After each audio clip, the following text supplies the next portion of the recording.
following show is controversial and contains content you may find offensive. Listener discretion is advised. 98FM's Dublin Talks with Adrian Kennedy. Good morning. How are you today? I'm Adrian Kennedy, and between now and midday today, this is 98FM's Dublin Talks for Tuesday, the 11th of September, 2018. And it's actually one of those days that I kind of feel I should say Tuesday, September 11th, because it is one of those days. We might get a chance to take a call or two on this. It's one of those days where you know exactly where you were in 2001. Unless you weren't born. But if you were, you know exactly where you were when you found out about the World Trade Centers being hit. I was standing in my kitchen doing some ironing and watching it for the whole afternoon on Sky. Yeah, it is. It's one of those odd days that you know exactly where you were. If you've any stories to tell me about where you were on September 11th, 2001, give me a call on 6797981. What else have we got on the show today? In a couple of minutes, I'm going to be hearing about a pizza delivery guy who was attacked in Ballymun on Sunday evening and his car smashed to smithereens. If you go onto our Facebook page at facebook.com/Adrian K and Jeremy D, we've some photographs up there of the damage to his car. Just quite sickening, and he was literally set up for an attack in that the pizza that the guy was delivering wasn't even ordered. We'll talk about that a little bit later on. I also will be talking to the son of the woman, 92 years of age, left on a trolley in hospital for 25 hours. And I know loads of you saw the photograph of that lady. We'll be talking to her son in a couple of minutes. We're going to be talking about mental health later and the stigma surrounding mental health. A fascinating survey released by St. Patrick's Hospital, which really shows some scary stats when it comes to us being tolerant of mental health issues, and much more. Between now and midday today, live from the centre of Dublin, this is 98FM's Dublin Talks. This is Adrian Kennedy, and direct from the 98FM Sports Department at Off the Ball is Will O'Callaghan. We'll have a couple of things I want to talk to you about. Yep. Firstly, have we any chance of any result against Poland tonight? The answer to that one is short, no. No. Okay, I really don't think so. The squad is screwed with injuries. We are playing terrible football.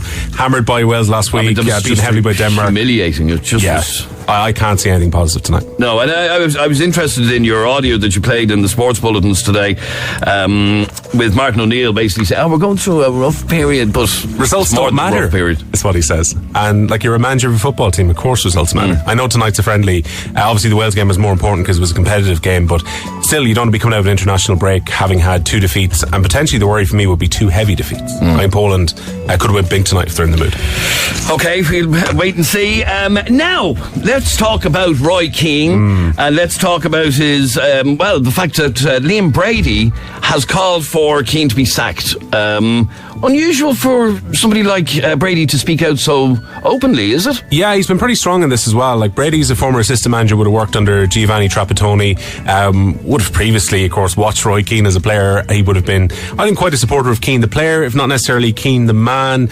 And he was on Eamon Dunphy's podcast, which is The Stand, this week, and they were talking about, has Keane now gone too far? Because the stories have emerged, and I'm sure we'll be hearing the Stephen Ward audio a little bit later as well, that, Keane had a massive tirade at both Jonathan Walters and Harry Arthur. Sweary language, which probably isn't unexpected from a manager or assistant manager. But I think the point that Brady's making is this is Martin O'Neill who should be having the strong words, not an assistant manager. Like, is there any assistant manager anywhere else who has such an influence over a squad, apparently? And would it be unusual? I kind of wondered if there's snowflake issues here. Would it be unusual for management to scream and shout and yell and curse at players? Of course not. I mean, management in every walk of life has a go at somebody and tries to put a fire underneath them, and particularly in sporting dressing rooms, that's very likely to happen. So I think people would understand that. Roy Keane is not going to come in and say, jolly hockey sticks, we lost the game at the weekend, you feel you're not going to train today. Of course he's going to have a go.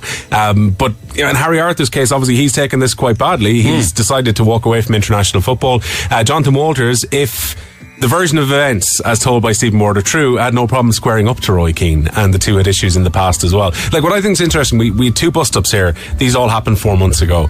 I think Martin O'Neill was hoping that this was quietly going to go away, and now obviously this WhatsApp audio has maybe backed up some of the rumours and innuendo about the fights that had happened during the summer. The Declan Rice situation comes into all this as well. Has he walked away from the squad because maybe he doesn't like what he's seeing? And what's the morale going to be like in the squad after all this as well? I mean, this cannot be good for team spirit when your assistant manager is going off at players and players are willing to square up to him as well. Okay, let's hear what Liam Brady had to say on Roy Keane. He's been an assistant way above his station.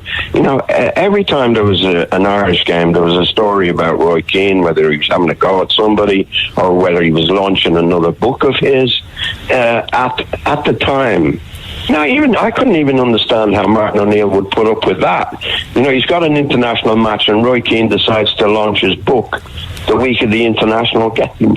Yeah. You know, it's crazy. It's mind-boggling. Yeah. You know, it's really taking the piss, isn't it? You know? It is, yeah. It really is taking the piss out of the Irish soccer team. And I think Martin O'Neill, or the powers that be, John Delaney, has got to say, this is enough of this. This has got to stop.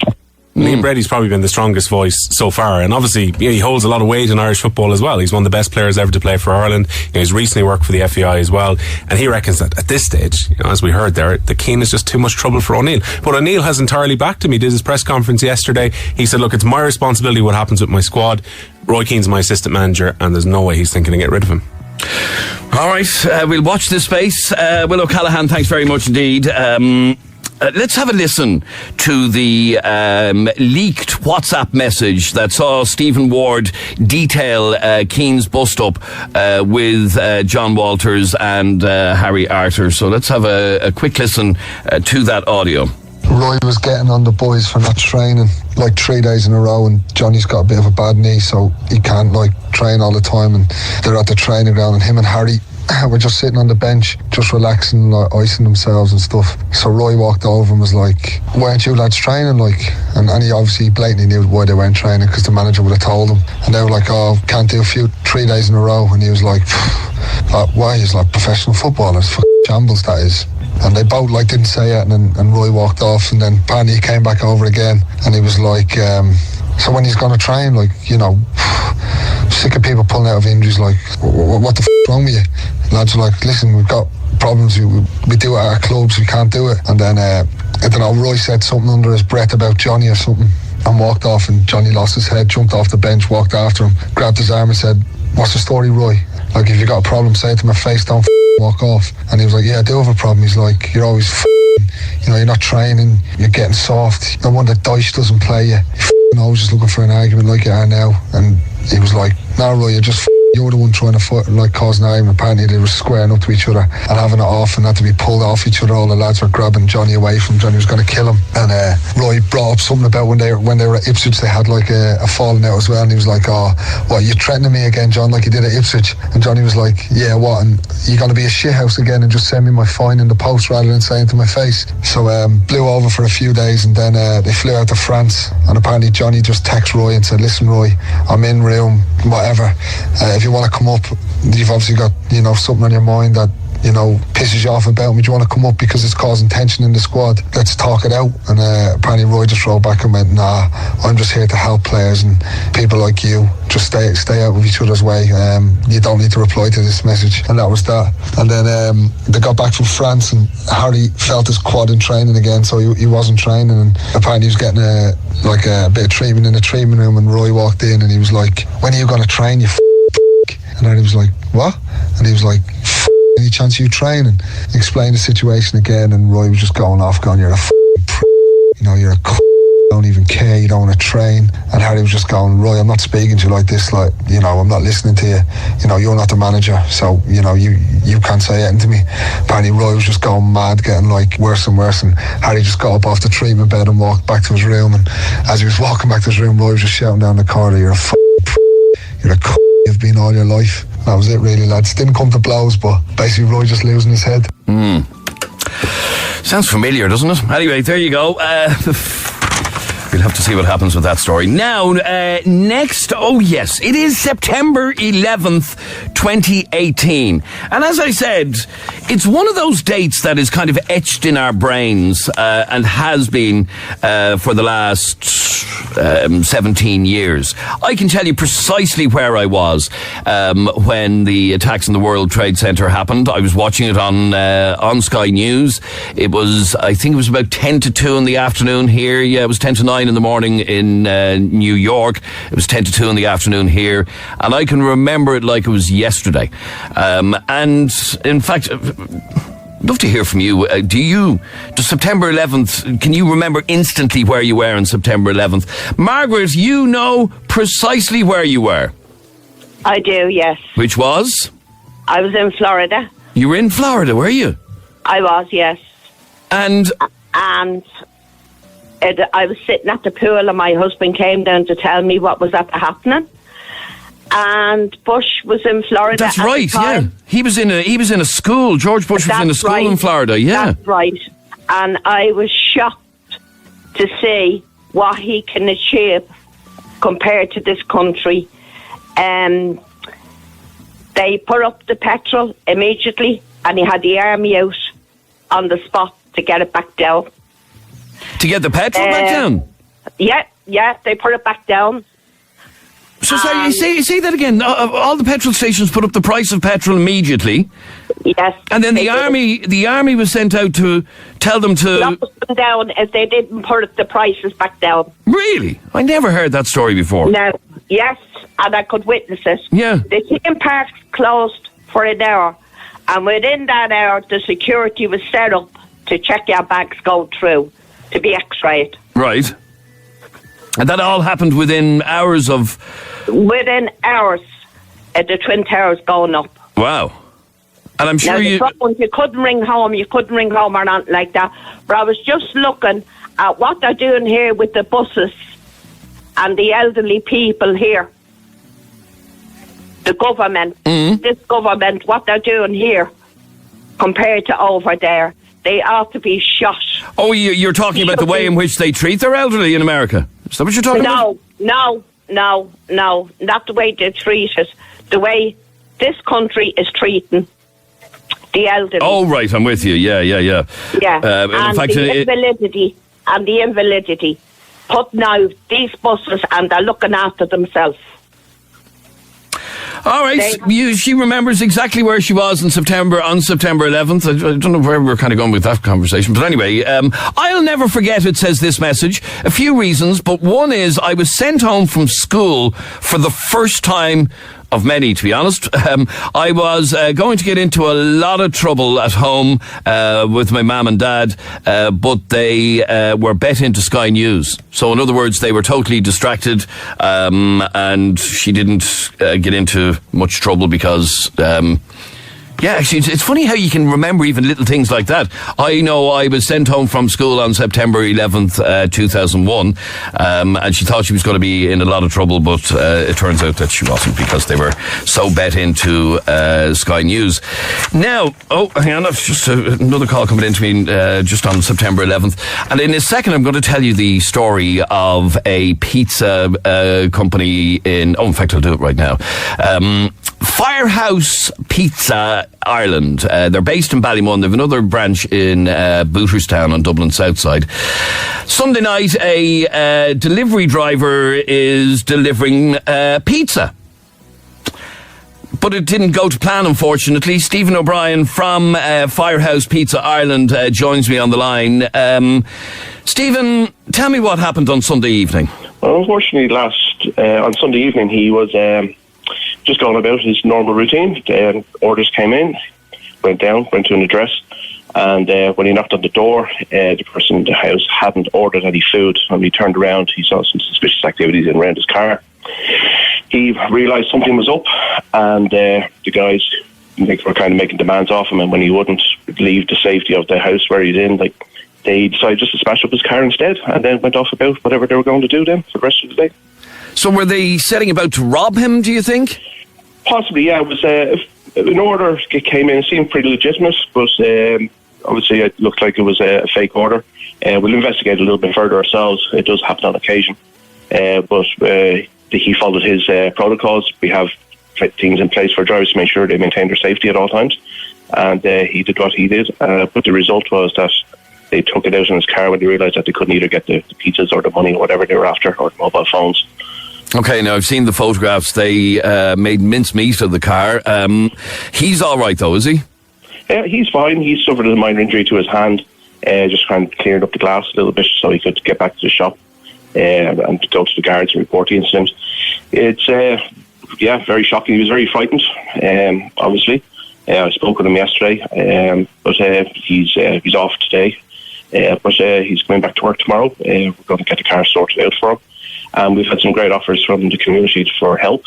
Stephen, who owns a valeting company in the area, has offered to clean up the glass and valet the car for him, which is really nice. Obviously, their support from the community has been huge, and everybody would love to see who did it brought to justice. Now, I'm curious to know how often this sort of thing happens. I know on your Facebook post you said such behaviour cannot and will not be tolerated. How often does something like this happen? I mean, it sounds like this driver was they deliberately set out to get a driver to come to that area so that they could attack him.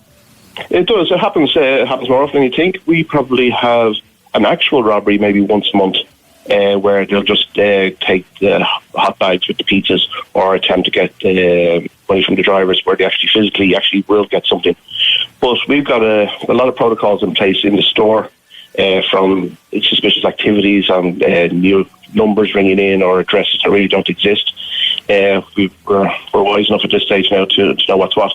And we probably thwart more than we know, where we don't follow through on the deliveries, and we know they're fake delivery.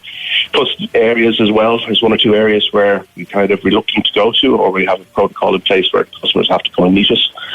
And there's other things. We share an awful lot of information with Domino's down the road in Finglas, although we are rivals. We still both have concerns over safety of staff, and we share an awful lot of information if there's any youths hanging around in a particular area, or if we feel there's any trouble happening in an area. And we just alert each other to it, and everybody else can take precautions or not take deliveries for that place. Okay, you said you thwart more than actually happen, which is good to hear. But it's obviously not possible, as you found out on Sunday evening, to prevent this totally. Yeah, it's no, you can't. I mean, you can do as much as you can, put everything in place, but there's one or two get through, or else what happens more than often, it's just a random. Wrong driver, the right driver in the right place at the wrong time, where they could be doing a very genuine delivery to a house, and it's happened more than once where it could be just a wrong individual or individuals in the area, and they will take advantage. So that's what happens probably more often, although they do try to set little traps on occasions to get a driver to deliver to, with the idea of the intent of robbing them. Which is exactly what happened on Sunday evening. Which is exactly what happened, yes. All right, now I know... It seems very legitimate, but unfortunately... Yeah, I know you have appealed for information if anybody saw the incident. Are you optimistic that anybody will come forward with anything? Yeah, we're quite optimistic. I had one or two calls. We've been in Ballymun for a long time. We've been very proactive in the area. We have a lot of staff who work for us from the area. We have a lot of involvement with local communities, support for raffles, charities, teams and stuff like that. And... first off, I'd like to thank everybody for all the support, and the driver is very grateful for all the support that you received, and the response that we got, we're overwhelmed by it. But the culprits, there is a good chance that we'll have a name or two. One of the other things that has come about is enough of other restaurants within the area have contacted us, and they kind of wish to get involved in some sort of alerting as well, to create a WhatsApp group for all the drivers, to inform them of any information or dangers or anything that they see. These are just people who just want to go about, do their business. It's their job, it's their livelihood, and unfortunately, just for a few, they're just making it dangerous for people out there. And it's not just the delivery drivers; it's just they're on the streets and they're causing havoc and mayhem for the people in their houses and people just about their general business. So hopefully we will catch them, and if we do, we will hopefully get a prosecution. All right, hopefully so. Stephen O'Brien from Fur House Pizza Ireland, thanks very much, Lee, for joining us on 98FM. No worries. Okay, after the break, I'm going to be talking to a guy who used to be a delivery driver who used to be terrified to go into certain areas. 98FM's Dublin Talks. With the new look, Des Kelly Interiors. For even more choice in wood flooring. 98FM. It's Tuesday's Dublin Talks. This is Adrian Kennedy. This is 98FM. Just got a message in. It's a very common thing in Tala. This is delivery drivers being attacked. I stopped working for Domino's because of attack. I was attacked 3 times in the space of 4 months. My rear windscreen was damaged. My sat-nav taken. Money taken. I had to pack it in. And Ronan, you used to be a delivery driver yourself. I did. And did you pack it in because of attacks, or why did you give it up? Well, one of the reasons I packed it up was because I was getting too old for it. I wouldn't be able to outrun anyway if it did happen. But one of the fears that we always had was certain areas. I used to be delivering for a big, well-known place there near Kilbarrack. And there were certain areas in Kilbarrack that you'd be always watching over your shoulder for fear that someone was going to jump you from behind. And, you know, the one thing you were always told is whatever happens, just give them the money. But, you know, that was your livelihood. That was what you were making the extra money for. So it's all well and good saying that from people and bosses saying, oh, just give them the money, because at the end of the day, that's not them. So unfortunately, I cannot like that poor delivery driver there. You know, that's money. He's obviously... Of course it is, yeah. You know, and I don't know if you saw the photographs. They made absolute mincemeat of the guy's car. I was happy to hear that a lot of people have offered to fix his car for him and whatever. But it must have been a very... I mean, when you think about it, you're delivering a bloody pizza. The last thing that should happen to you is getting attacked. It really does my head in. Well, as I said, there were certain areas that people were afraid of, and there was even a couple of drivers that would always carry certain things like a bat with them, or maybe a steel bar, and if they were ever jumped, that at least they'd have a fighting chance to take one of them out. But it was still always that fear, you know, that, you know, there was that sort of thing. Do I go there? What do I do? You know what I mean? Like, do I bring someone with me? Do I leave the engine running in the driveway? What do I do? Or how do I suss it out? Because there were certain areas, as I said, you would go into, but we're still very cagey about, and what way you'd have to figure out, like, Jesus, this gets bad. What way am I getting out of here? This is a cul-de-sac, right? Okay, I'll ring them and I'll get them to come out to me. You know what I mean? There were certain things where you'd have to try and suss things out, but not every driver would be as, you know, what would you say, as think of it that far ahead, you know? All right, but you were happy to get out of it. Would you, if you had a loved one who was planning to get into being a delivery driver, would you be advising them against it? Oh, yeah.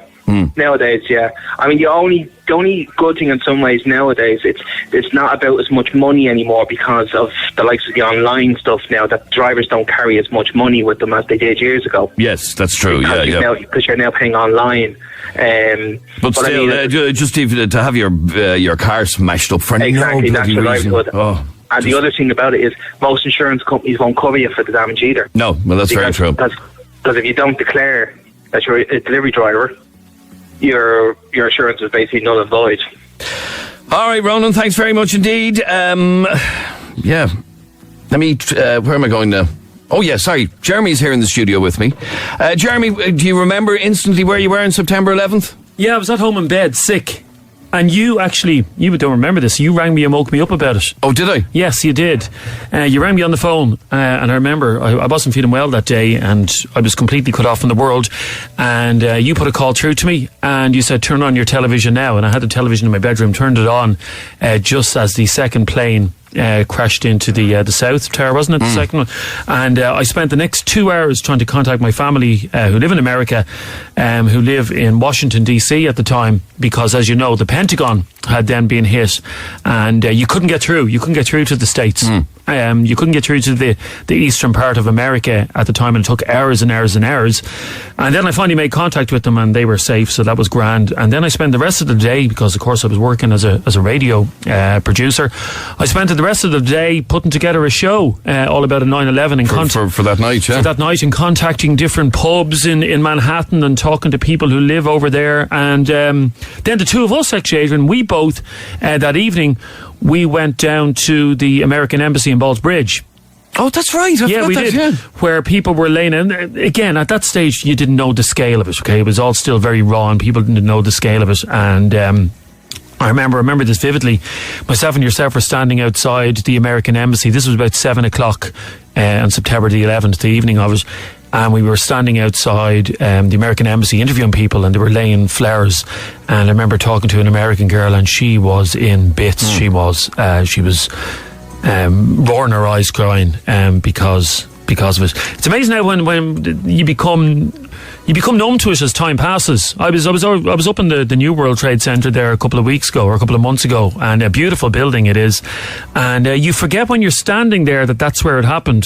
Because it's a tourist attraction now, isn't it? Really, it kind of is. Well, I haven't actually been back in New York since then, to be honest. Oh, have you not? No, and I have to go and visit. It's amazing. I'd become, I suppose, immune to what happened. But then I've just looked at a video there again a few minutes ago of both the towers crumbling, and Jesus, it brings it back. It does. It really does. John, where were you on September 11th, 2001? I was up in Hout building a house for the project manager for the Port Tunnel. That's where he was. Right, okay. So the guy was the project manager for the Port Tunnel, which was being built at the time. At the time, yeah. Yeah, that's correct. Yeah. And he was the project manager. And so, okay, you're on site building the house. Did you get to see any television, or? No, we were listening to the radio, and about 1:15, 1:30, just after the break, and we heard the first one going into the tower. I'm just, Jesus, Then we didn't really know what was happening till we heard the second one. Then a couple of minutes later, that we heard on the radio. The second one was flowing in, And you couldn't take it, the whole scale of the thing, It was unbelievable, yeah. Yeah, it was just after lunchtime it was, that day, wasn't it? The bizarre thing about that day, I can't think of any other event in history, certainly in our lifetime, where radio stations completely changed their playlist. And like, obviously we have music is playlisted on radio stations, and there's certain songs that we're going to play, yeah? And when the news broke about September 11th, John, all the radio stations changed their music, so the tone of the station. And I remember the big song that was being played every few minutes on every radio station was "Everybody Hurts" by R.E.M. And the other one was "Heal the World" by Michael Jackson. That's right, yeah. And they were the two big songs that were playing all day, because obviously that was the mood of the country, Yeah, but I remember just going home watching Sky News as well, and you just could not take into the whole scale was that happening, And like as you said, Jeremy, we were in New York there 2 years ago at Christmas time, and it's just a big surreal feeling when you go down to visit the 9/11 site there, Yeah, I'm actually going to make it my business to go over to New York next year, probably. No, Adrian, you said in your Herald article that you wrote a couple of months ago. I did, as long as Trump is there. Oh, yeah, well, you said you won't. The year after them. You won't. Well, no, he's going to get another 4 years. No, I don't think so. So you're not going to America while Trump is president? No. Michael, you're on 98 FM. How are you, Michael? Not too bad, Adrian. Michael, where were you? I was working in a restaurant. I can't remember what it was called, Flynn's or Bucks or something, I can't remember. Right.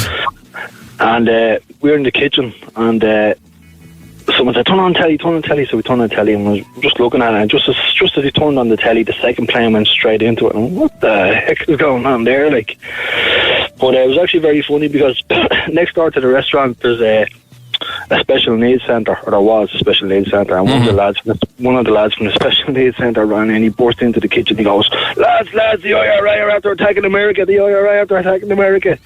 all fell around laughing. Oh, right. Yeah, it wasn't the IRA though. Have you been there since, Michael? Since where? Or have you been to New York since it happened? No, haven't had the pleasure, no.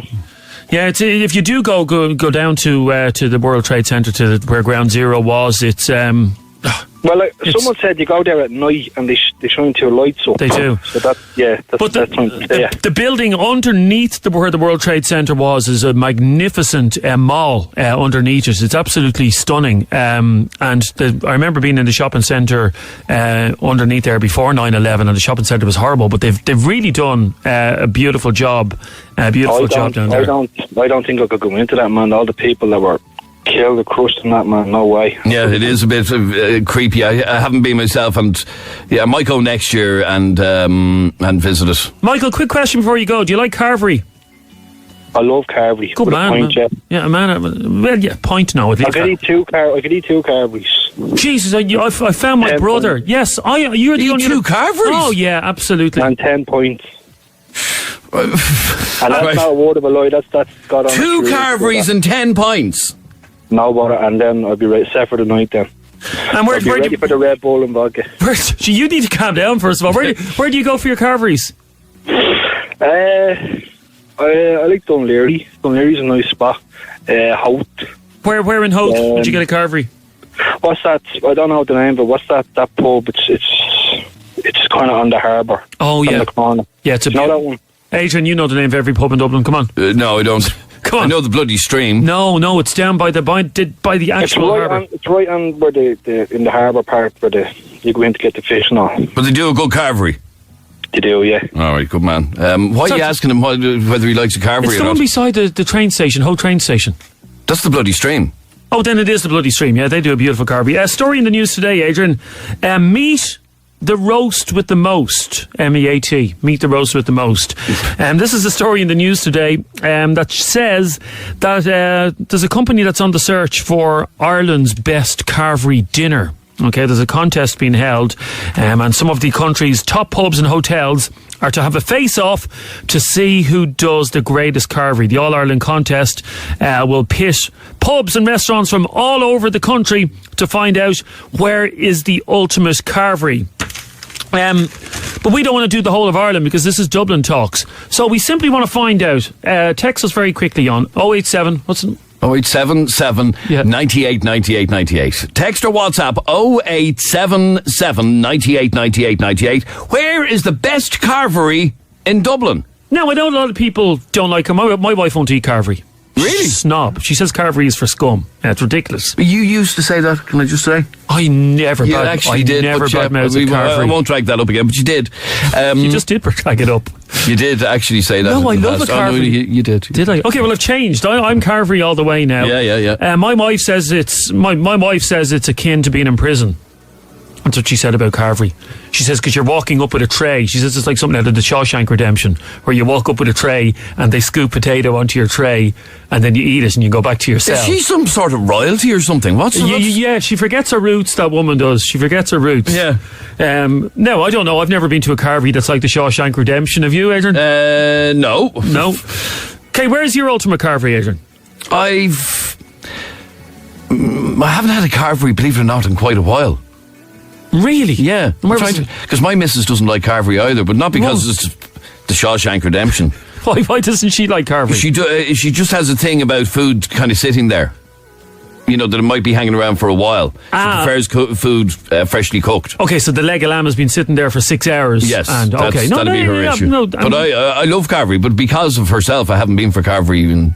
Well, my wife also doesn't like when everything's piled on top of each other. You know the way in a carvery, you know, they just pile everything on top of it. And my wife likes everything on separate plates. So that's the reason she doesn't like it. So tell us if you were to vote, where would you vote for the best carvery in Dublin? Okay, let's read out some of your suggestions. The Brian Baru pub in Phibsborough.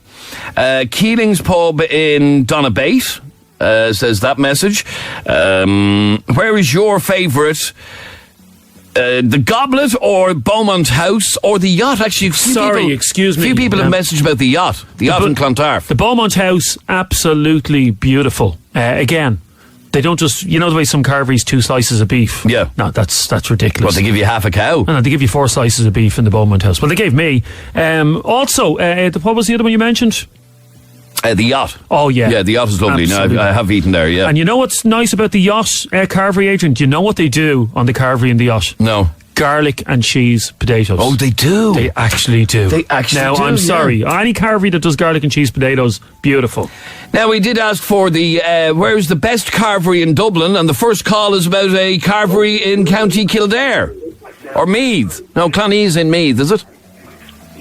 Where's Clonee? Is Clonee in Dublin? Clonee is Dublin. Isn't it, Hazel? Is it? Dublin 15. Oh, Dublin 15. Yeah. I always think it's in Meath for some reason. No, it's on the border of Meath. Oh, right, okay. There's, yeah. Anyway, Clonee. Whereabouts in Clonee? The Paddocks. The Paddocks? Yeah, they do a gorgeous carvery. And in fact, I've just gotten another... oh, no, sorry, that's not the Paddocks. Oh, yeah, somebody else just texted in about the Paddocks. And what makes a good carvery, Hazel? Well, what I do is I always make sure I'm there for 12:30 so the food isn't lying too long. Ah, right. So you wouldn't be happy with food lying there for a long time either? No. Yeah. And I always get the lamb. And the lamb is to die for, is it? to die for. The lamb is more expensive than the rest, but it's absolutely beautiful. I know, but no mint sauce. Mint sauce is vile. Oh, mint sauce is vile. Oh, yeah, you have to have your mint sauce. Oh, do you? Oh, okay. Oh, yeah. Well, you don't have to. They're not going to kick you out if you say I don't want mint sauce. Well, they're in little separate bowls, so you just take one. Now, I was in the paddocks for Carvery before, and the thing I liked about it, they did noisettes. They do noisettes. What's that? Do you not know what a noisette is? No, I've no idea. Hazel, do you know what a noisette is? No, I don't know, no. Well, noisettes are potato croquettes, but they're shaped in balls. But why didn't I've you just never say... seen them in the paddocks. Oh, yes. Why didn't you just say ball-shaped croquettes? That sounds so common. Noisettes. You have noisettes with your lamb. Oh, right. Have you never had noisettes? I have, No, but I I've didn't... never had any of them, no. Oh, there's nothing nicer than a ball-shaped potato croquette. They're absolutely beautiful, they are. The Kettles Hotel in Rollstown has the best carvery in Dublin, apparently. Now, they do. I've been there many times, and their food is always lovely. Now, here's a controversial statement here that I have to disagree with. I know we don't like controversy on this show, Adrian, so will I read out the message? Yeah, go on. Might get a bit shouty. No, go on. Okay, read it out, okay. read it out. Carvery is dying out. Nobody likes carvery anymore. Oh, no, I totally disagree. I'm sorry. I totally disagree. I can't stand over that at all. In fact, I think people are going for carvery more now than they ever have. Yeah. Because most people go out on a Sunday now. Most people don't make Sunday dinner. Parnell's, by the way, Adrian. Oh. Parnell's GAA club. Yeah. Absolutely. Now, it's like Hill 16 there on a Sunday. Right. It's all Dub supporters, like it's mad. But you won't get a nicer carvery. And again, the chef, piles and piles of meat on the plate. The Grange pub in Dean's Grange says one message. Linda, you want to recommend? The Kestrel in Walkinstown. The Kestrel in Walkinstown. Absolutely. And what makes their carvery the best in Dublin? Oh, they have such a selection of meats and versions of full plates, half plates, extra gravy, whatever you want. Now, Linda, to everybody's needs. Do they do, this is my yardstick for carveries, do they do Yorkshire pudding? They do. Oh yeah, then I'm there, yeah. I would eat 20 Yorkshire puddings in a row. In fact, a couple of weeks ago, you were saying about the selection of meats and all that. A couple of weeks ago, I was in that, you know, when you're driving out of Holyhead Port in Wales, yeah? Yeah. And there's a kip of a pub just as you're driving out of the port. Allegedly. It's a kip. Okay. And I went in there, we were waiting for the boat a couple of weeks ago, yeah? Yeah. Went in there for Sunday lunch. Now, this is a kip of a pub. My God, it was to die for. Really? They had a choice. You could have absolutely everything. And they did real mushy peas. Not enough carveries do real mushy peas. Mushy peas are for scum. No, they're not. They absolutely. Oh, no. Linda, are you a fan of mushy peas? I am, yes. Oh, sorry, Yeah. Okay. Yeah, okay. And finally, Dave, where do you want to recommend? I'll go through three of them, right, lads? The fourth one is the 51 bar. That's number one down at Beggar's Bush. Okay, yeah. The second one is the Coachman's out at the airport. And Yeah, no, I have eaten there. Yeah, it's lovely. The last one then is the Kestrel. The Kestrel. Right there, but number one is the 51 bar, lads. It's brilliant. It's gorgeous, isn't it? Okay, so that's in Beggar's Bush. That's in Beggar's Bush. €11 for a full carvery and a pint. Oh, Jesus, that's great. For a full carvery and a pint? Yeah, €11. Yeah, it was only there last Sunday. Yeah. Wow, that's brilliant. All right, fair play. Yeah. Thanks very much, Dave. Finally, question for you, Adrian. Yes. You don't have to answer this if you don't want to. This is quite controversial as well. Yep. Does Kennedy ever eat at home? No. Okay, there you go. answered it. There you go. Finbar's GAA club in Cabra does the best carvery, the Halfway House. Lots of people saying the Kestrel. Anyway, thanks very much indeed. This is 98FM's Dublin Talks. Quick break. We're back in just a moment when we're going to be talking about the stigma still to this day around mental health. 98FM's Dublin Talks. With the new look Des Kelly Interiors. For even more choice in wood flooring. 98FM. A report released today on mental health in Ireland and attitudes towards mental health in Ireland has found that there is a huge problem still with the stigma around mental health in this country. Almost 30% of people would not tell anyone if they were having suicidal thoughts. 40% of people said they would not even tell their own partner if they were on antidepressants.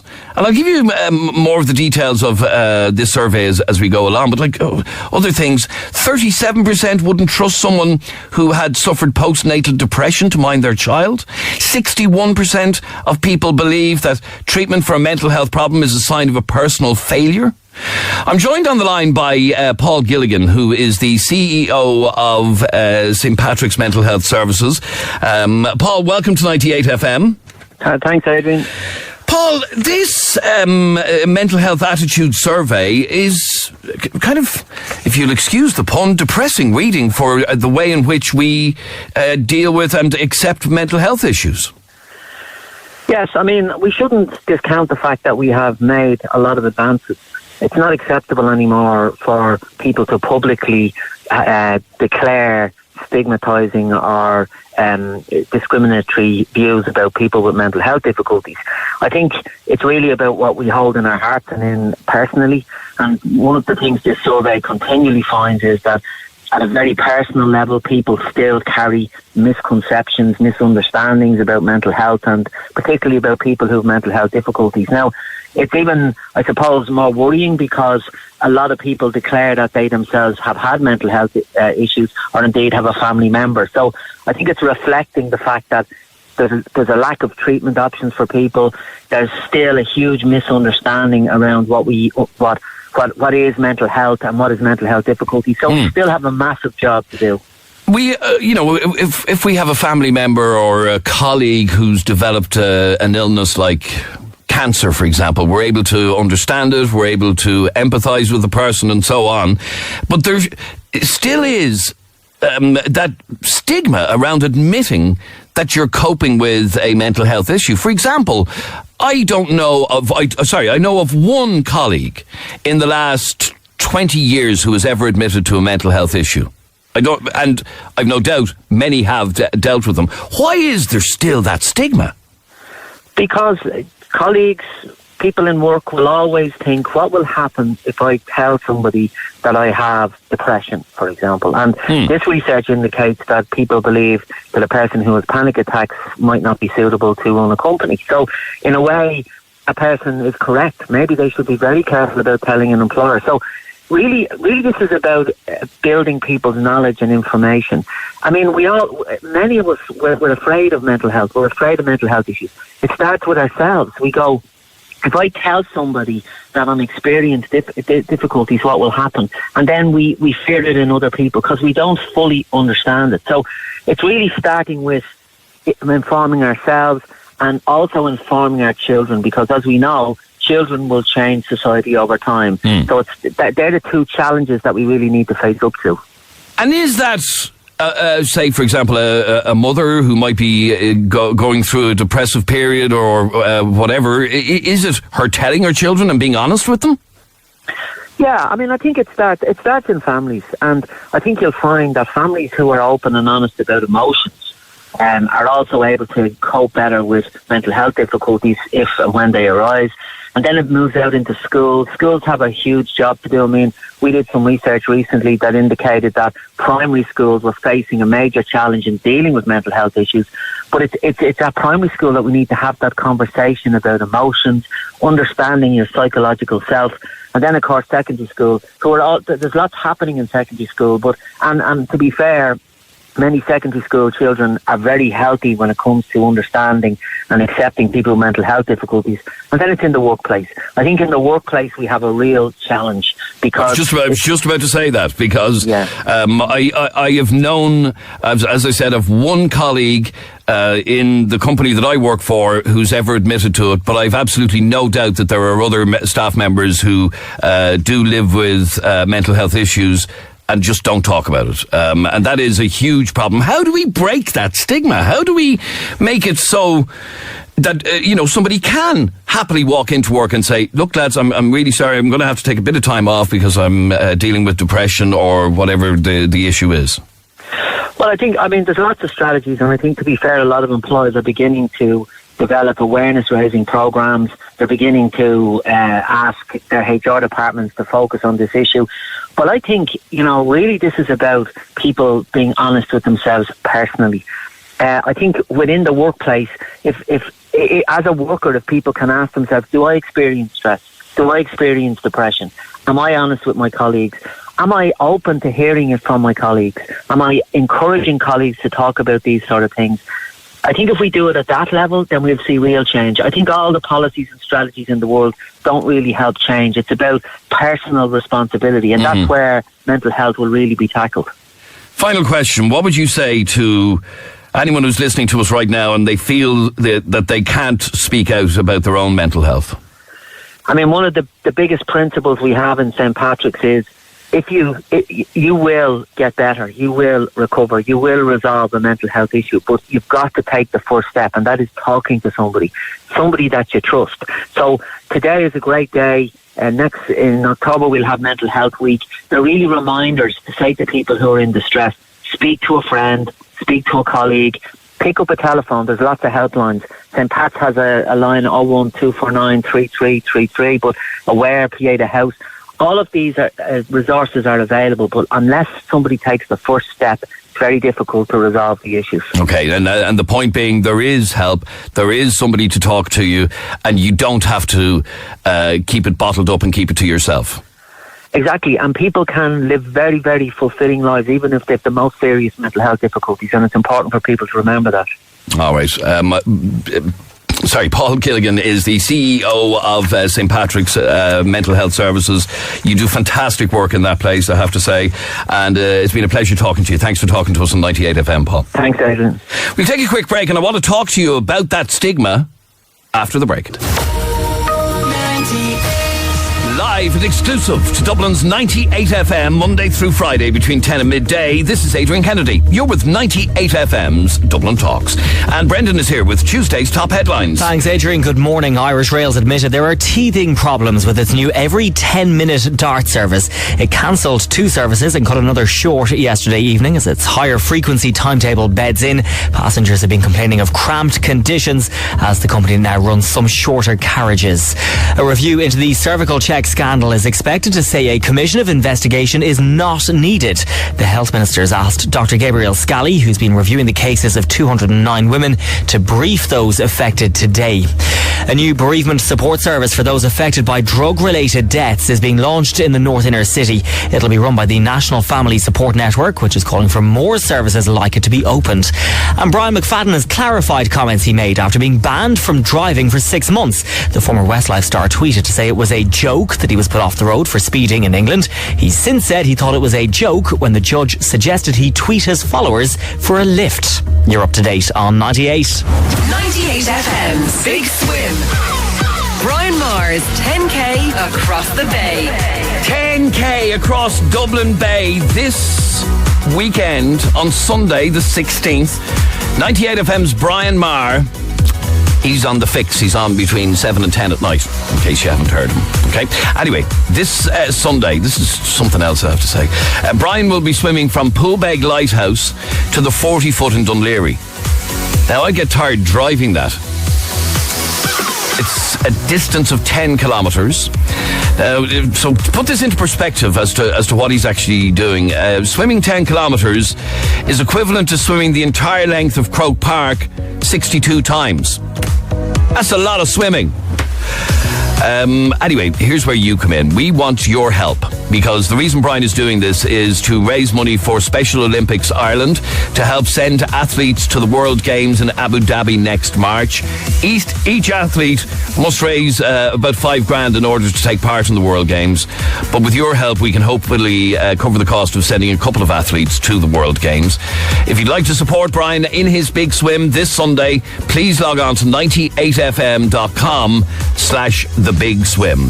98fm.com/thebigswim. Even if it's only to give a $5, anything will help. And as we said, it's to send some athletes to the Special Olympics in Abu Dhabi next year. Okay? So once again, 98fm.com/thebigswim if you can help at all. And the very best luck to our Brian. I'm going to be out supporting myself. Fair play to him. Brilliant idea. Raising funds for Special Olympics Ireland. Brian Mars, 10K across the bay. 98FM's Big Swim. 98FM's Dublin Talks. Dublin Talks with Adrian Kennedy.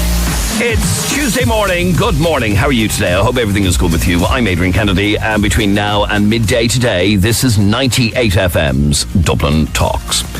Now, just a moment ago, we were talking with the CEO of St. Patrick's Mental Health Services about the stigma that still surrounds mental health. Some of the stuff on this survey is quite shocking, actually. 61% of people believe that the treatment for a mental health problem is a sign of a personal failure. In other words, if you were to admit that you spent a couple of weeks in St. Patrick's, for example, St. Patrick's Mental Health Hospital, if you were to admit that to people, a lot of people, 61% of people will, in the back of their mind, think, really? That's a failure on your part. 37% wouldn't trust someone who had suffered with postnatal depression to mind their child. 18% of us would not marry someone who had been hospitalised with depression. You might marry them if they'd been hospitalised after getting their leg chopped off, but you wouldn't marry them if they'd been hospitalised for depression.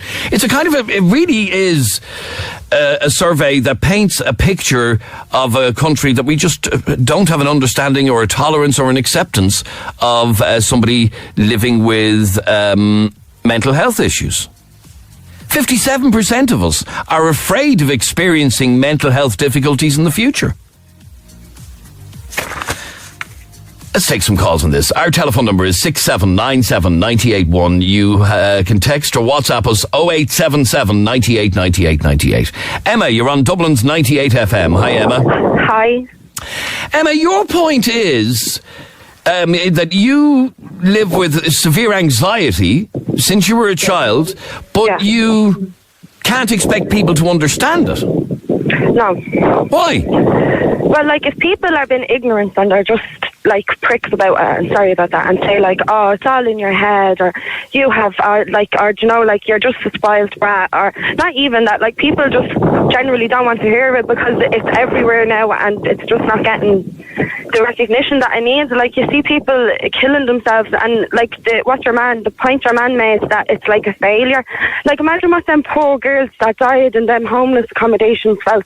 Like, they felt like failures and they killed themselves, and they were put into a mental state. I don't believe people are just, you're born like this. Something does happen to you, and it's not your fault. I was told for years it was my fault, and it wasn't my fault. And I was only diagnosed with my illnesses, and I'm great now, and I'm on medication, and I can't flaunt my medication because it's making me better. If you had seen me 6 months ago, you'd say, oh my God, that young one needs to be signed in somewhere. Right. And it took a lot of recognition for me too. It's the people too, yourself. You need to know yourself.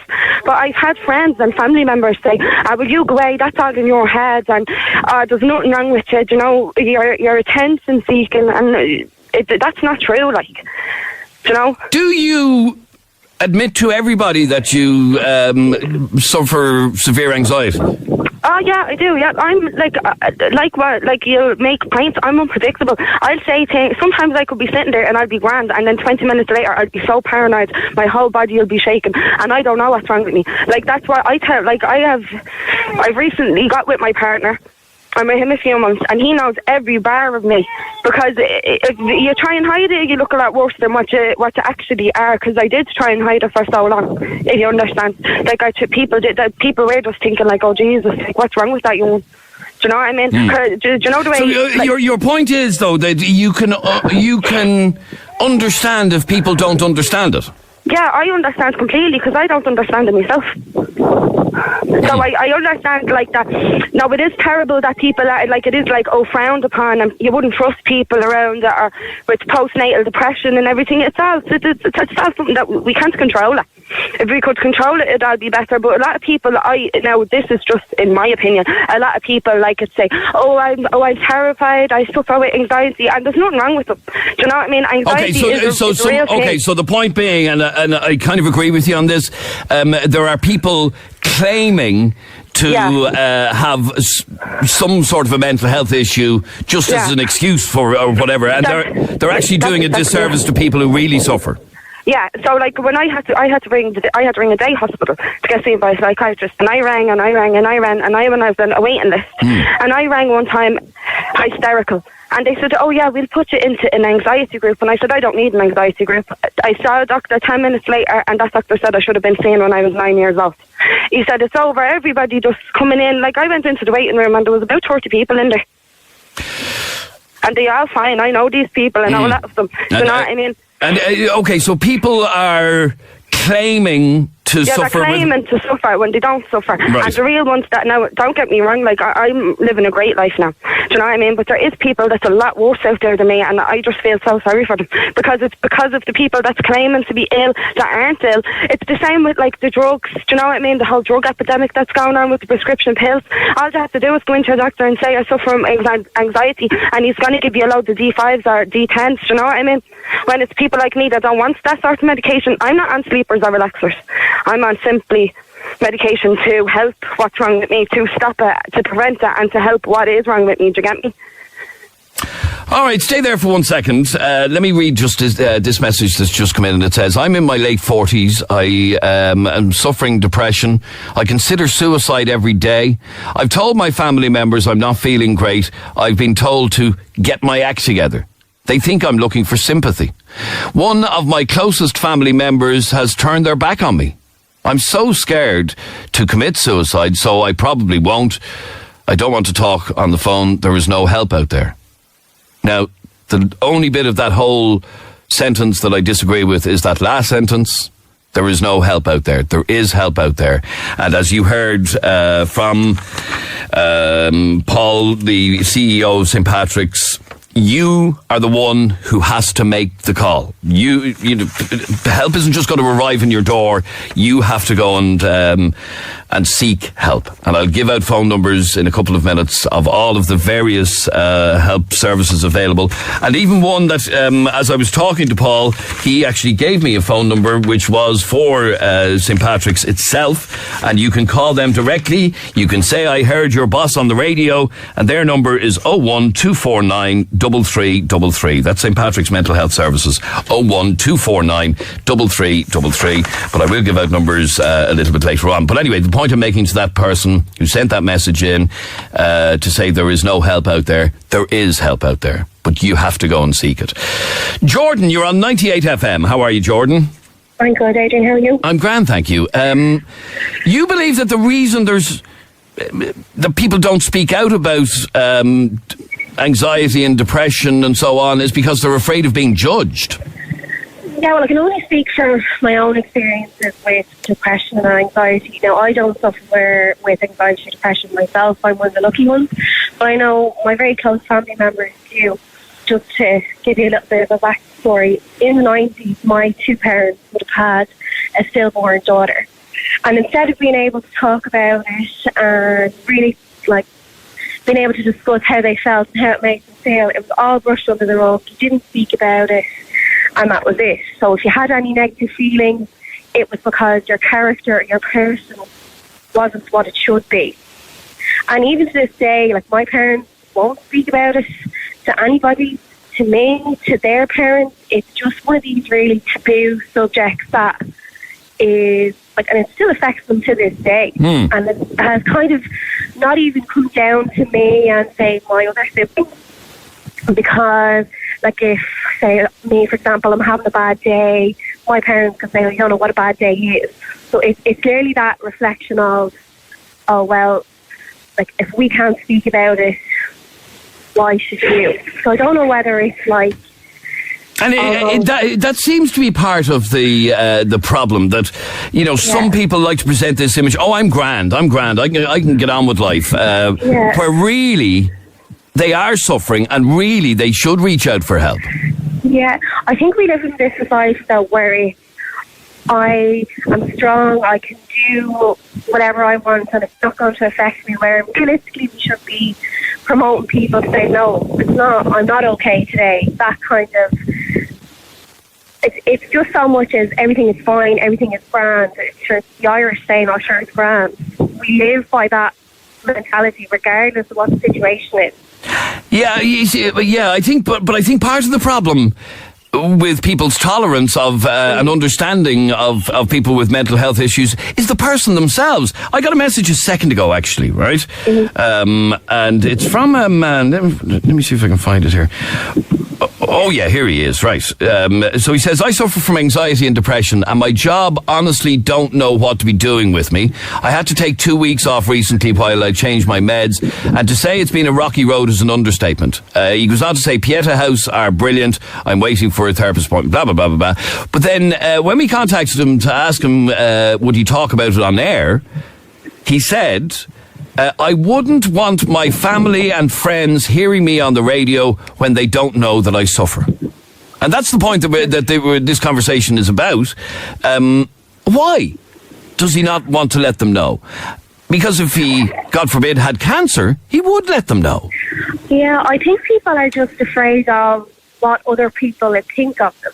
So if they might tread lightly around you, or your relationships might change, or just something as simple as, oh, well, they might not trust me to mind your niece and nephew, for example, like with the postnatal depression.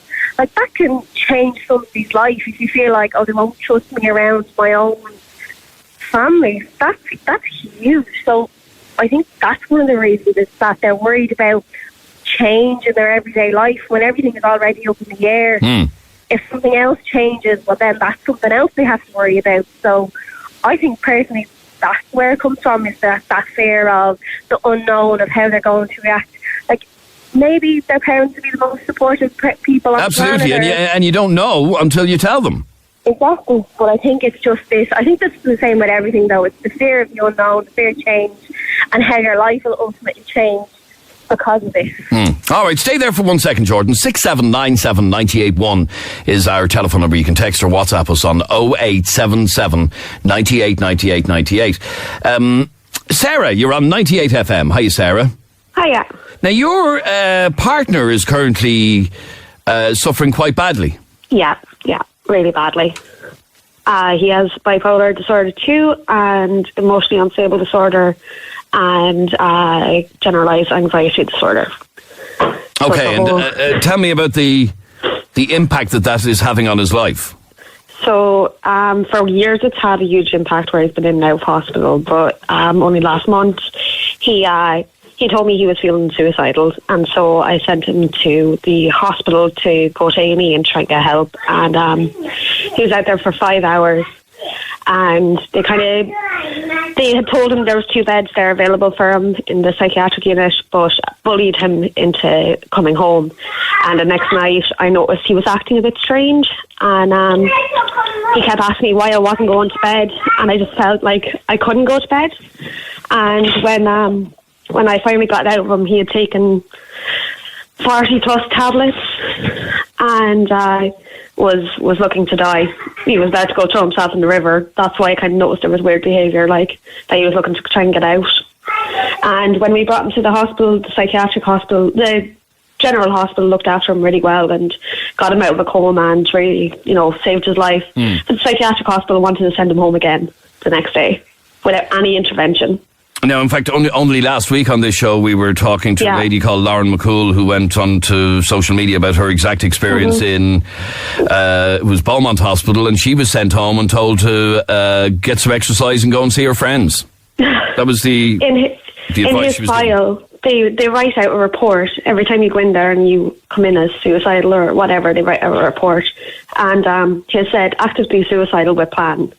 And the next night he took the plan into action, and so that was on. And then on Saturday he did this, and on the Monday when the psychiatric unit came to see him, they wrote again actively suicidal with plan, but told me that they were refusing to keep him in to do any psychiatric intervention. I had to fight with the doctors to get him to be able to stay. They did not want to have anything to do with it. Wow. How... We were talking about stigma, and by the sounds of it, your husband has been through the mill over the last number of years. Yeah. How are family towards him, and how are colleagues or friends, or do many of them know? Yeah, everyone knows. Everyone knows. Okay. It's not something you can really hide, especially with bipolar disorder 2, because it's constant depression. And intense depression. And so, do people tiptoe around it? No. Or do people speak openly about it? Yeah, no, he'd be quite open about it. Right. But he felt whenever he was going to see a doctor, he couldn't be open about it. He was afraid that the doctor would think he was just looking for medication, or that he was just looking for a diagnosis that would, for some reason, doctors are unwilling to give them. And so he always felt like he couldn't talk openly to a doctor, but he could talk openly to family and friends. What sort of effect does it have, Sarah, on you? Oh God, for about 2 years there, it was walking on eggshells. I didn't know what I was waking up to.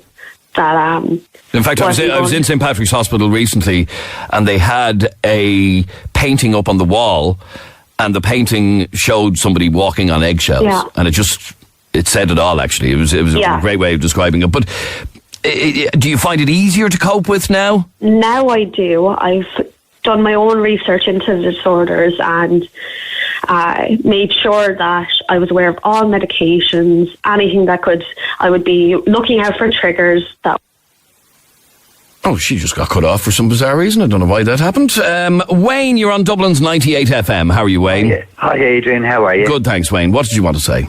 I just wanted to say, since the age of 11, I've been attending psychologists. I was troublesome in school and stuff, and no one understood, including myself, understood why. I've been diagnosed with paranoid schizophrenia, obsessive compulsive disorder, and a personality disorder with social anxiety. I am married with 2 lovely little boys, 6 and 3, and I just feel like I'm attending Clonmurray in New Park Avenue in Blackrock at the moment. And I just feel that there's so much, like, people just don't understand. Like, if you had a cast on your leg, someone would say, oh, that person. That's exactly the point that I just made a moment ago. That that we have an understanding when somebody has an injury. We have an understanding and an empathy when somebody's got a severe illness or has a heart attack or whatever. We're able to get our heads around all of that, but we can't get our heads around our heads. People basically. Don't understand. Yes. Like it's absolutely terrifying. I've self-harmed. I have, you name it, I've done it. It basically cries for help, and you get handed a leaflet and more medication. Like, I'm on 30 milligrams of Valium a day. I'm on an antidepressant, 2 of them, 145 milligrams 3 times daily. I'm on pregabalin, sertraline, olanzapine, an antipsychotic, and then the Valium as well. And because of all the medication, I was always 11.5 stone, and I went up to 16 stone in 4 months with the medication from eating. It gives you an insatiable appetite.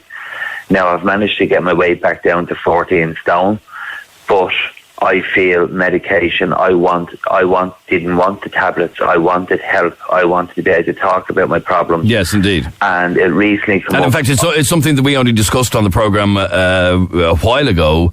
That's right. I tried to get through, and I couldn't remember that. How medication is just being thrown out, perhaps over-prescribed. It's like putting a Band-Aid on a broken arm. Yes. You know, in my opinion. And basically, I just feel that there's so much more that could be done for people that suffer, that people just don't understand. Like, I've had 19 stitches on my arm from carving it with a steak knife. I have, multiple times done for myself with cigarette lighters and things like that. And I went to my doctors and told them, and they said, "Oh, you'll be okay. You seem fine now, and we'll look at medication this way, or we'll take this one away from you and put you on another one." And it just seems endless, and the suffering, you wouldn't believe. Like, even nighttime, the horrible dreams I have, the thoughts I have. And Wayne, are you getting the appropriate help now? I am, yes, at the moment. I am, thank God. Yeah, I am, thank God, getting the help at the moment. But I just wanted to highlight how much that like everyone that knows me would say, he is the loveliest chap in the world. He's down to earth, very funny. But it's the suffering inside that people just don't understand. You know, and even with the doctors, when you explain it to them, it's just another tablet. You're not getting to talk through. You're not dealing with you're not getting to the root of the problem. But I'm delighted to hear, Wayne, that you are getting help now. Here's a really worrying message. Very like that story of Lauren last week. My daughter has tried to kill herself 3 times in the past 4 weeks. And each time the hospital send her home, they keep trying to pass the buck, telling her to go to Pieta House.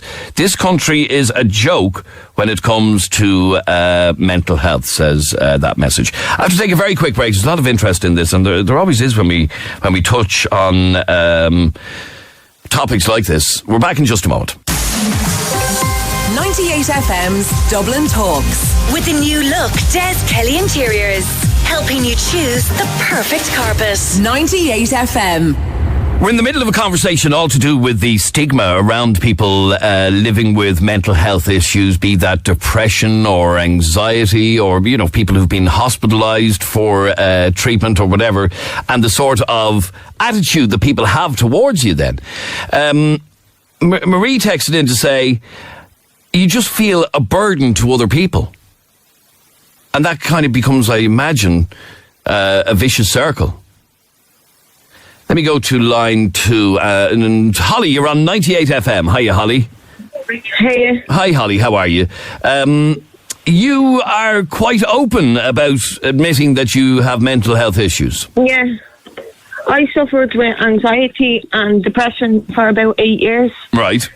And it wasn't until I had my first child. I only have the one now. But when I was pregnant on him, I suffered very bad. I couldn't get out of the house. I couldn't do daily things that normal people do. Couldn't even go to the shop. What came to the end was when I was pregnant on the baby, I couldn't even go out and buy his pram. So I had to look online and send pictures to my partner to get him to go out and buy what needed to be bought. Right. So then when I was attending the maternity hospital, they put me on to a psychologist. She's the one that diagnosed me and put me on the medication that I was put on. And ever since I went on them, I never looked back. I'm walking and all now. Oh, right. So the medication has really helped you? Yeah. That's fantastic. But in terms of, you know, when you tell people that you have, you're being treated for this, how do they react? You don't be telling people to look for sympathy. You just tell people so they're aware in case you take an attack while they're out with them. Yes. So you know what way to... And how do they react? Are they very understanding? They talk you through when they just bring you off to a quiet place or wherever. Like when I was suffering with panic attacks, I couldn't even go on the bus or the train or do normal things. It was like... Even it was when that severe? When I was pregnant on the baby, I went to go into town. I had to get into a taxi. I couldn't face the crowds. And I'm wondering how your family member, like you said, you're in work. Would your work know that you suffer with anxiety? Yeah, the job knows as well. I haven't really took bad attacks since I'm on the antidepressants. Okay, so. But your job does know, and there's been no issue there at all? No. All right, very good. That's good to hear. Quiva, you're on 98FM. Hi, Quiva. Hi, Adrian. How are you? Now, your reason for the stigma, or your explanation for the stigma around people living with mental health issues, is that people don't understand it, even the sufferers themselves. Even the sufferers themselves. Yeah, well, I think that's one of the reasons, Adrian. Like I'm studying mental health at the moment, and I'm studying psychology at the moment. I'm literally sitting in front of the computer now, going through a list of disorders, different types of disorders, and what causes them, the different effects, the different symptoms, everything. And the amount of things that I've just come across this morning alone, and they cross over with different disorders. I don't think there is clarity as to what diagnoses people are given. You could be given a diagnosis, but I don't think that there's enough explained to them about what it is. So I feel that one of the reasons why there is a stigma over it is because, like, they're told, okay, like, here's one, for instance, just in front of me. There's factitious disorders, right, which is a disorder, a condition in which a person knowingly and intentionally will create complaints of physical or emotional symptoms because they want to be a patient. And that's probably all that they'll get to know about it. And I'd say the reason why there's a stigma about this kind of thing is because there's not enough information. So when they're asked about it, or, you know, if they feel they have to explain themselves or they want to explain themselves, they can't, and it's embarrassing because you don't know exactly what it is that's wrong, yes. or, you know, that you're, so it's an embarrassment as well because you don't know the information about yourself and people don't know, so there's not an understanding there, and there can't be because the information is not there, the understanding is not there. But I do believe that we have in fact, this survey, I'm looking at a graphic of this survey that St. Patrick's Mental Health Services put together, and it's well produced, and it says 61% believe that mental health difficulty is a sign of a personal failure. In other words, they just dismiss it almost and say, get your act together and you'll be grand. Yeah, I think it's dismissed because they don't understand what it is. Well, I don't understand. I can't get the information. And a lot of the time, I think people are medicated so heavily that when it comes to speaking to the doctors, speaking to the psychs, speaking to the nurses and everything, they're so dulled down and their brain is so in such a sedative state that I don't think that they can ask the questions that they need to ask or want to ask, or, you know, and then they're left in limbo with it. They don't, because, you know, they don't. Okay, here's another statistic that shocks me. Okay, that 70% think society view people who spend time as an inpatient for a mental health issue differently. In other words, if I were to admit today that I had spent time in a hospital for a mental health issue, people would automatically view me differently. That's scary. It is scary, but I do think to a certain degree it's true, and it's not to any fault. I'm not saying it's not true. I believe it is true. No, I definitely, but I can understand to a certain degree why it's true. You know, like, people are wondering why the hell are they in there so long, or why are they in there so often? You know, it's.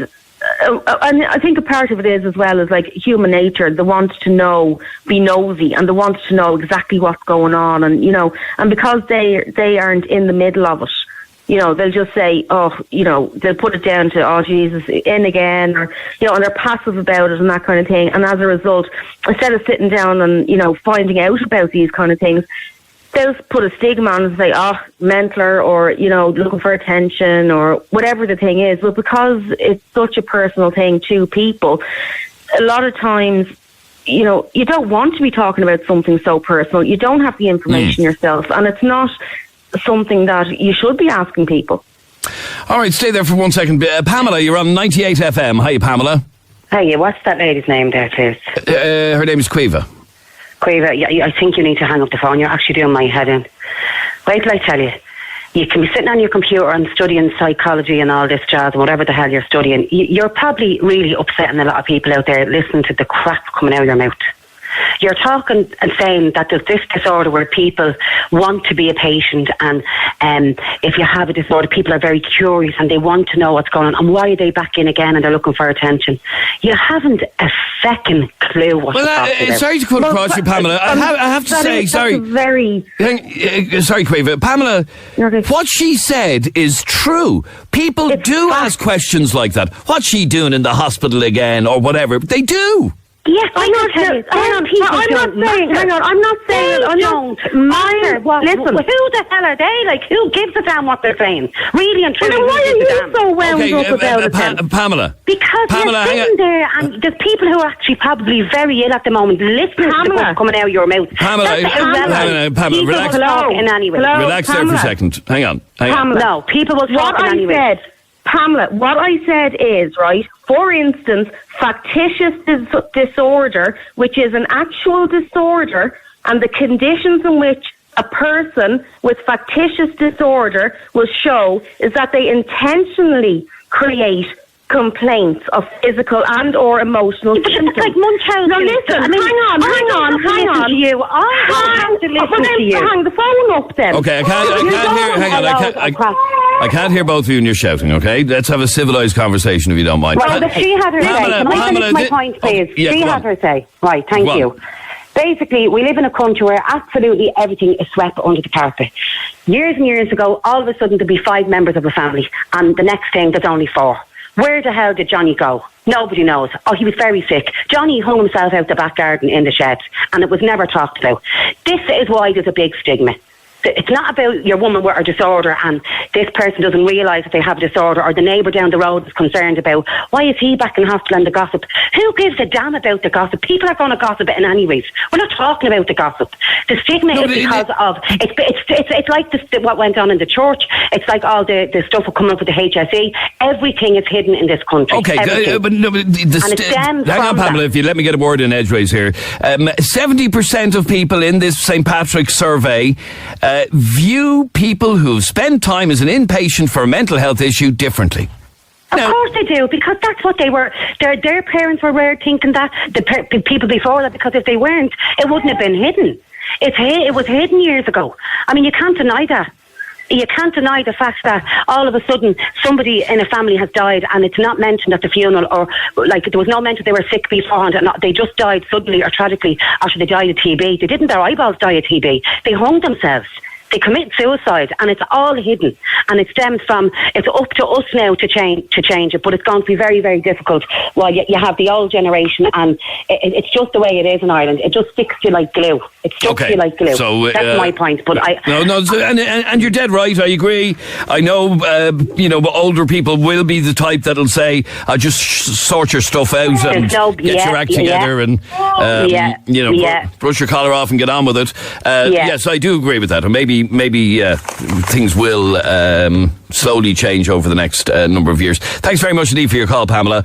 And just to wrap up, Jeremy is here with a great reaction to that conversation. There always is when we do topics on mental health issues. Yes, here's, my God, some of the messages are very tough to read, actually, because and we appreciate you, actually, because a lot of you are sharing your innermost thoughts with us and things very personal to you that you probably wouldn't share with anybody else. I've been suffering with depression for 18 years, says this person. It's absolutely taken over my life. The thing is, half my family don't realise that I suffer with it. I'm suffering in silence, but my partner does know. Isn't that scary that a family member for 18 years wouldn't be aware of what's going on? Something so... Here's another message that I want to read out. When you suffer with mental health, doctors put everything down to your mental health. A pain in your stomach becomes a mental health issue. But 2 years on, I've now been told that I'm in liver failure. The point being, there was actually something wrong with this person, but they were told all along, no, that's just that's because you're depressed, or that's because you're stressed. And actually, this person actually does have something seriously wrong. And the doctors, the point that this person's making is that a GP, for example, puts everything down. That's because of your depression. And they shouldn't be brushing off other Yes, it's been used for everything. Here's another couple of text messages. After being discharged from an adult mental health services after over 15 years, I was told I was managing my personality disorder very well. I have never been told that I had a personality disorder prior to this. That seems bizarre that it took 15 years for that to come to pass. And finally, fair play to 98FM and Dublin Talks. We're talking about mental health issues in such an open way. You're doing it a great service from Mayal. Or is that how you pronounce that name? Mayal? Mayal. Listen, we're just here to provide a service. We're not doing it for anything other than to give people, their voice. But thanks for your text, Mayal. Now, if you are dealing with or affected by any of the issues that we've been talking about, I have a few phone numbers that I want to give out. The first one is for St. Patrick's Mental Health Services. Now, one thing I will say about St. Patrick's, it's a fantastic organisation, but you will pay. That's the difficulty. If you have VHI or medical insurance, you'll be covered all right, but you will pay. But anyway, their number is 01249 3333. You can call the Samaritans on 116 123, or Pieta House, who are a fantastic organisation, and their number is 1800 247 247. Sorry, Adrian, just to wrap up on it, my Al has been on to us again, saying that either he or she, I'm not sure the gender of the person, but my Al said, I've been trying to ring about 5 times to get on. I've been ringing non-stop for the last hour to try and get through, and couldn't get through. I'm sorry you had to ring that much to the show, my Al, and don't feel like we were ignoring you. Just the phones were absolutely so busy that we weren't deliberately ignoring your call, my Al. All right, thanks very much indeed. This is 98FM's Dublin Talks. Now, talking of hospitals, you heard the story about the 92-year-old woman who was left on a trolley for 25 hours. I'll be talking to her son straight after the break. 98FM's Dublin Talks. With the new look Des Kelly Interiors. For even more choice in wood flooring. 98FM. Many of you will have seen a story on social media late last week about a 92-year-old woman who spent 25 hours on a chair waiting to be seen by a doctor in the A&E department in the Mater.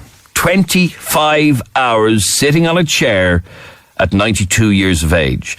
Gladys Cummins was in the Mater last week, and I want to find out how she is, want to find out a little bit more about the whole story, and I'm joined on the line by Gladys's son, Kieran. Kieran, welcome to 98FM. Tell me a little bit, if you will, please, about your mum, Gladys. My mother she's currently based in a nursing home and has been unwell recently. She had a kidney infection, or suspected kidney infection, chest infection, and was having bouts of psychosis brought on by the infection as it got worse. So she had been tended to that weekend by the staff in the hospital or in the home, and they have a doctor on site who was trying to treat her, and it was the doctor who determined that it was time for her to go into the A&E, that there was no more that they could do. Okay, so she was quite unwell. She was brought to A&E in the Mater by ambulance, and other family members went along too. How long did it take for her to be initially seen to at all? I think she was checked in and brought into triage within an hour and a half to 2 hours. Okay, so she was initially seen to, and then after that, after she was checked in, if you like, she was left sitting there for hours and hours on end. Yeah, she had a consultation, I call it a consultation, with a doctor after a few hours in triage, where he took some bloods and stuff like that. But she was brought from the corner where the picture was taken to a room. Some bloods were taken and then brought back out and put back in the corner.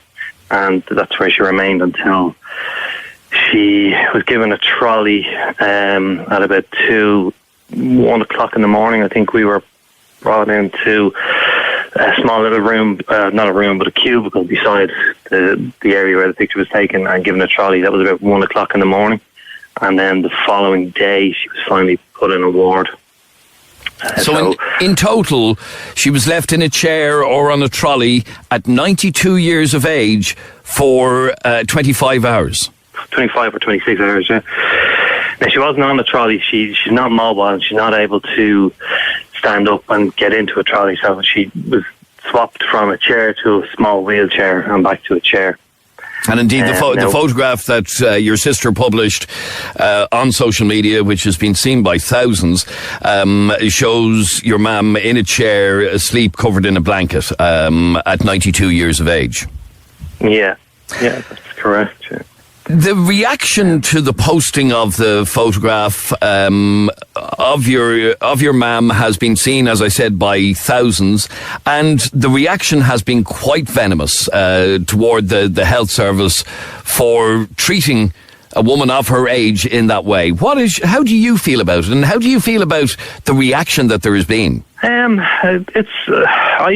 delighted that people are taking time to react and to comment, and unfortunately, we haven't really heard much from the government or the HSE themselves or anybody who can affect change with this.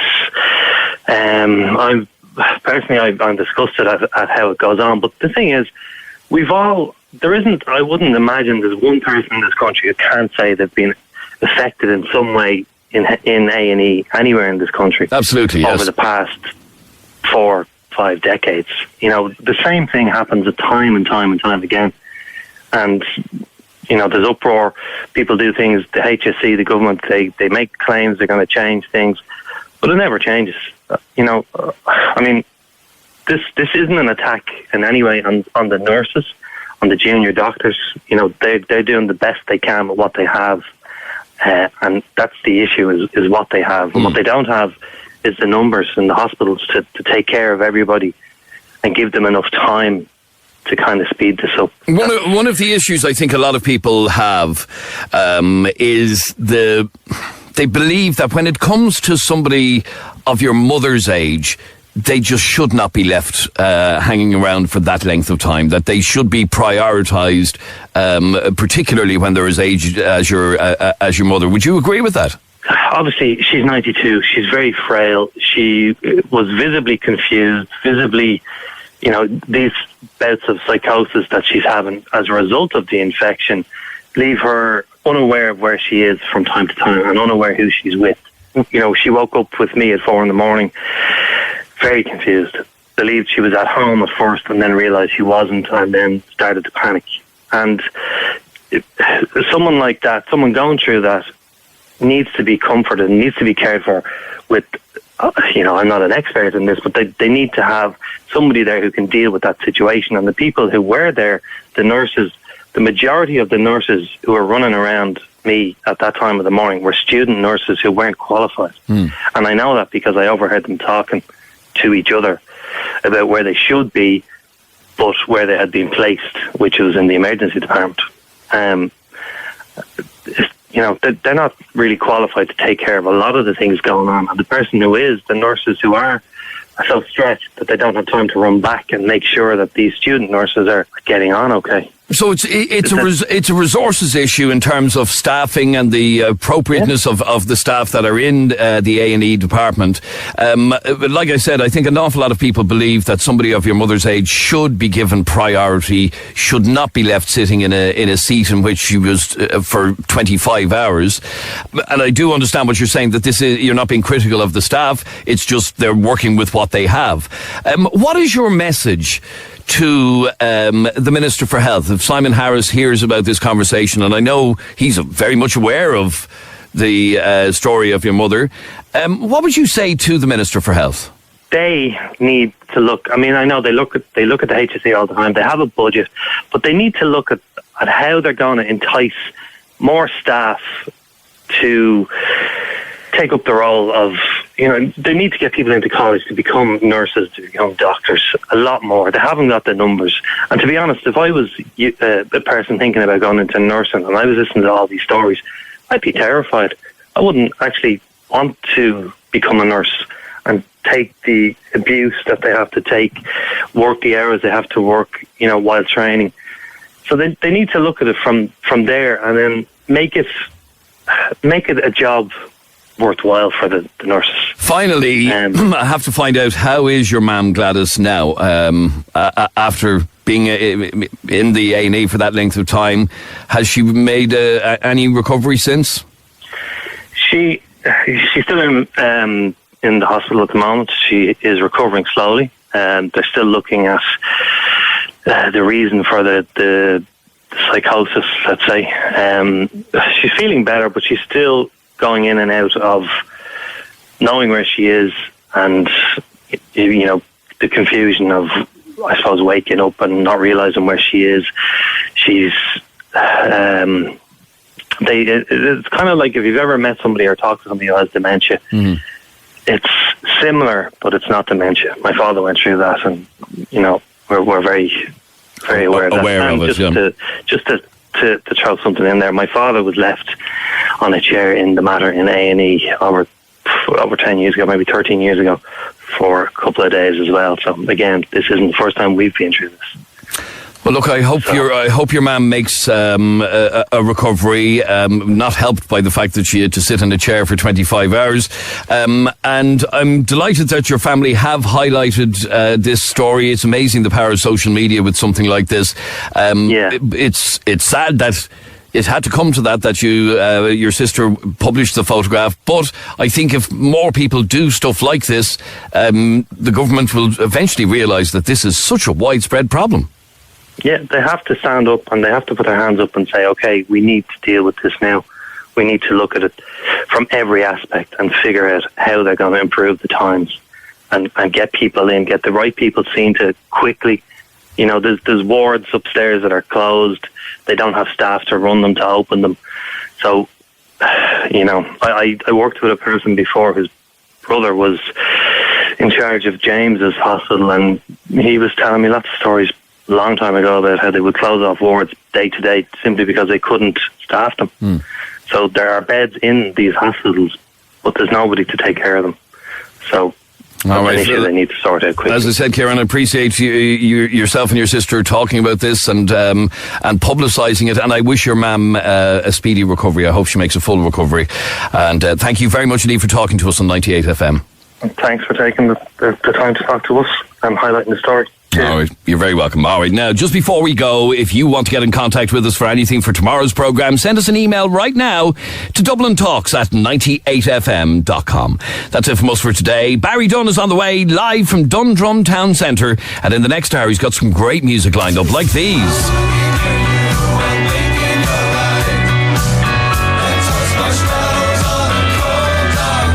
Like this, say, oops, I got 99 problems singing bye bye bye. Hold up. Took her for a drink on Tuesday. We were making love by Wednesday. 98 FM's Dublin Talks. With the new look, Des Kelly Interiors. For even more choice in wood flooring. 98